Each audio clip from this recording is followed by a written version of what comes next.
Hati-hati, lu kan Cina. Peringatan tuh simple tapi begitu menakutkan.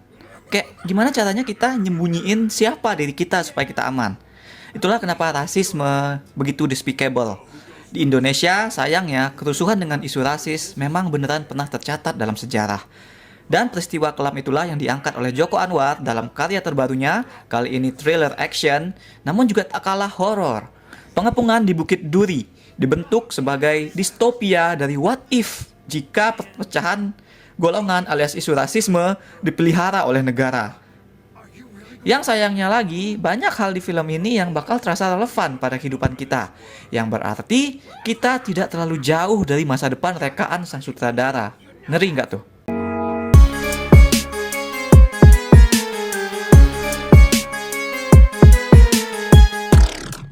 Dalam sekejap, warna keceriaan dan kepolosan anak sekolah yang masalahnya cuma malu-malu ingin ngasih surat cinta berubah menjadi kengerian yang hakiki tatkala kerusuhan di luar tembok sekolah terjadi. Dalam sekejap itu pula, tone film berubah, kerusuhan, penjarahan, dan kekerasan yang menyasar ke karakter Tionghoa, kita dibawa ke jalan melihat itu semua. Setelah adegan prolog yang memilukan tersebut, kita lalu loncat ke masa kini. Edwin, survivor dari kejadian pembuka, mengajar di tempat kerjaannya yang baru, sekolah Duri. Sekolah yang sayangnya lagi beda banget sama sekolah dia yang dulu. Di gedung sekolahnya ini, siswanya adalah para berandalan, anak-anak yang gak mau diatur, terlebih oleh orang bermata sipit kayak Edwin. Ya, di masa kini cerita, pepecahan rakyat, isu rasisme sudah full blown menjadi masalah nasional. Anak-anak pribumi mengisi waktu luang mereka dengan memburu anak-anak seperti Edwin, menyakiti dan menyiksa mereka. Sebagai guru gambar yang juga korban dari semua ini, Edwin berusaha memahami murid-muridnya. Murid-muridnya itu ada yang jahat banget kayak Jeffrey, ada juga yang sebenarnya baik kayak Christo. Nah, apalagi si Edwin ini ngajar demi satu niat tertentu, yaitu dia ingin mencari ponakannya yang dia nggak tahu siapa. Selagi Morgan Oi berjalan di hall sekolah dia yang baru, aku realize film ini mirip sama Five Dangerous Minds, film tahun 95. Michelle Pfeiffer di film itu jadi guru baru di sekolah yang muridnya juga udah kayak gangster semua. Both karakter Morgan dan Michelle ngajar di tempat yang siap untuk mangsa mereka hidup-hidup. Murid-murid sekolah Edwin benci banget sama orang Cina. Mereka menghina mereka dengan sebutan babi. Karena mereka dibesarkan di lingkungan dan situasi yang saat rasisme merajalela gitu. Nah, film memang tidak menyelam ke persoalan kenapa situasi itu bisa terjadi. Karena fokus cerita yang diambil adalah tentang Edwin yang mencoba set some authority di kelasnya, mendamaikan rasa hate di kelasnya melalui perjalanan menggambar. Dan sama seperti Michelle Pfeiffer di film Dangerous Minds, film ingin nonjolin interaksi antara guru minoritas di lingkungan yang berbahaya bagi mereka. Koneksi yang mungkin bakal terbangun di antara guru dan murid itulah bibit drama yang kuat untuk cerita seperti ini. Namun semakin di tengah, pengepungan di Bukit Duri semakin meninggalkan ranah dramatis bobot drama tadi. Sebab film mengincar bentuk lain, yaitu aksi thriller. Pandangan nyelekit soal gimana akibat ketika generasi muda dibesarkan dengan penuh kebencian. Nah, Edwin-nya Morgan Oi sekarang jadi ngingetin kita ke Jenny-nya si Kelly Riley di Eden Lake tahun 2008. Seiring film semakin menonjolin sisi sadis-sadisan. Keduanya sama-sama guru yang sekarang nggak punya lagi cara selain melawan anak-anak yang harusnya mereka didik dengan kekerasan. Meskipun anak di film ini udah SMA, nggak kayak bocil di film Eden Lake, tapi tetap aja adegan kekerasan dan bahasa-bahasa kasarnya bikin film ini hard to watch, disturbing kalau boleh dibilang. Apalagi kejadian yang diangkatnya itu memang dari isu yang pernah beneran terjadi, bahwa orang-orang Tionghoa pernah nggak aman di bumi pertiwi. Kedua film includes adegan bakar orang. Aku nggak mau bandingin deh mana yang paling seram. Pokoknya menurutku adegan bakar-bakar itu udah paling seram aja. Sadis. Walau sukses berat pada adegan-adegan action dan thrillernya, adegan berantem film ini pun juga terasa punya bobot dramatis dari gimana Edwin ngerasa beban harus nyakitin muridnya gitu. Pengepungan di Bukit Duri harusnya tidak ninggalin ranah drama terlalu banyak, mestinya nih. Bahkan Eden Lake aja bisa berakhir dengan sangat dramatis karena nggak lupa bahwa dia adalah cerita tentang ibu guru yang terlalu naif. Dan tema yang diangkat adalah gimana keluarga atau rumah jauh lebih berpengaruh terhadap perilaku atau pendidikan anak. Bahwa didikan orang tua tetap adalah yang utama. Pengepungan di Bukit Duri sebaliknya tidak punya banyak journey untuk Edwin, sebab semuanya difungsikan untuk membangun kejutan pada plot. Masalahnya adalah elemen kejutan itu sebenarnya sama sekali tidak perlu untuk dijadikan kejutan. Karena siapapun yang hobi nonton film pasti akan tahu formula dramatisnya apa. Pasti akan tahu ponakan yang dicari Edwin itu siapa. Ya kan? Bahwa pasti bakal tahu bahwa haruslah si itu yang jadi ponakan supaya film punya konflik personal yang dramatis. Pengepungan di Bukit Duri nggak really tentang pengepungan ataupun juga soal penyerangan, tapi lebih ke sebuah negosiasi. Di mana Edwin yang di hari naas itu sedang ngatur ruang kelas bersama ibu guru dan 2 murid, tiba-tiba diserbu oleh geng Jeffrey yang dendam karena merasa telah dipermalukan. Sehingga Edwin dan teman-temannya itu harus mengunci diri di aula. Sementara Jeffrey dan gengnya yang terdiri dari murid berbagai sifat juga menunggu dengan buas dari balik pintu. Nah, film bicara tentang absennya otoritas dan itu lalu terrefleksi pada posisi Edwin di mata Jeffrey.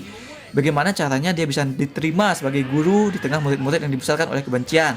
Bagaimana cara dia keluar dari situasi ini. No return puncaknya adalah ketika Edwin menyadarin dia tidak bisa mengendalikan situasi. Dan dia mungkin harus melakukan sesuatu yang tidak ia inginkan. Tapi penyadarannya itu dipersulit dengan kenyataan bahwa yang dia cari ternyata adalah orang yang ingin membunuhnya. Nah, begitu sepertinya bentukan dramatis yang diincar oleh film. Namun, journey karakter atau plot tidak pernah jadi trait terkuat dari Joko Anwar. Instead, film-film Joko Anwar selalu lebih cenderung untuk mengajak langsung penonton, entah itu merasakan ataupun membicarakan hal-hal yang pada filmnya sendiri disengaja untuk hanya ditampilkan sebagai clue ataupun sekelebat saja. Pada film ini misalnya, yang tahu bahwa perkiraan Edwin itu salah soal siapa sebenarnya ponakannya, itu kita, penonton. Edwin nggak tahu langsung. Adegannya itu dibuat ketika Edwin nggak ada di sana. Momen ketika Edwin tahu siapa ponakan dia yang sebenarnya yang dia cari, bukan momen eksak. Bukan momen ketika dia berkonfrontasi langsung dengan ponakannya itu, melainkan ketika dia melihat rekaman setelah ponakannya itu meninggal secara tak sengaja terbunuh olehnya. Jadi ketika penonton merasakan dramatisnya kejadian, karakter ceritanya sendiri, si Edwin masih belum 100%, masih void, masih mentah dari dramatis tersebut. Cuma kita yang nontonnya yang ngerasain. Karakternya itu dibiarkan ya sebagai clue untuk kita pecahkan gitu. Bukan sebagai sosok yang menghidupi, merasakan langsung drama-dramanya. Banyak lagi elemen di cerita ini yang sebenarnya tidak diberikan jawaban ataupun konklusinya dientengkan begitu saja. Kayak Bu Guru Diana yang seem suspicious tapi ternyata tidak berujung apa-apa karakternya. Ataupun nasib para karakter lain yang saat kejadian mereka tuh kabur, mereka tuh berhasil kabur atau enggak sebenarnya. Nah, film membiarkan ini menjadi perbincangan penonton, walaupun sebenarnya film memang tidak ngasih konklusi apa-apa untuk itu.